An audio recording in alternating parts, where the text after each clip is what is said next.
Madam काय update आहे आतापर्यंत? 48 तासांपेक्षा जास्त अवधी उलटून गेलाय. कुठपर्यंत केसचा प्रोग्रेस आहे? ॲक्च्युली ह्याच्यामध्ये आम्ही टीमची संख्या वाढवलेली आहे. सध्या 13 टीम आहेत आणि कंटिन्युअसली त्याची शोध मोहीम चालू आहे. त्याच्या गावाच्या आजूबाजूच्या ठिकाणीही काही बस स्टँड, रेल्वे स्टेशन्स वगैरे अशा ठिकाणीही आपण CCTV फुटेज वगैरे कनेक्ट करत आहोत. त्याचबरोबर तांत्रिक विश्लेषणावरून त्याच्या कॉन्टॅक्ट्समधले जे लोक आहेत त्यांच्याकडेही इंटरोगेट करत आहोत. त्याच्या फॅमिलीच्या लोकांनाही आपण चौकशीसाठी हे घेतलेलं आहे, ताब्यात घेतलेलं आहे. एकूणच परवा हा इन्सिडेंट घडल्यापासून या आरोपीची ओळख पटवल्यानंतर कंटिन्युअसली हा फॉलोअप सगळे अधिकारी आणि कर्मचारी फील्डवरती करत आहेत.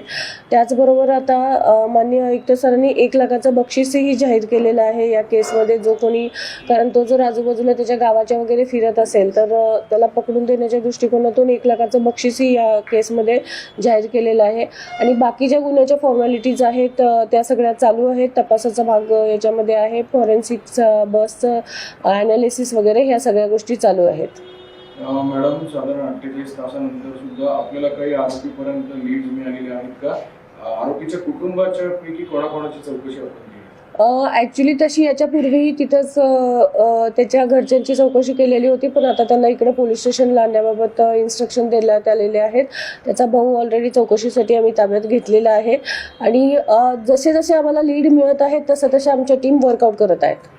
स्वारगेट आगार प्रशासनाच्या कुणाची चौकशी आपण केली आहे का या बाबतीत?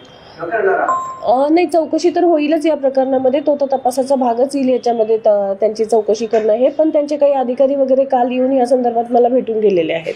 आरटीओच्या संदर्भात आरटीओचे अधिकारी देखील तुम्हाला काल भेटून गेलेले, काय त्यांनी तुमच्याकडून अहवाल घेतलेला आणि पीडित तरुणीच्या अहवालामधनं काय निष्पन्न झालं? ॲक्च्युली RTOचे ऑफिसर येऊन त्यांना ह्या सगळ्या गोष्टींची माहिती हवी होती. ती माहिती विचारण्याच्या दृष्टीने ते आलेले होते.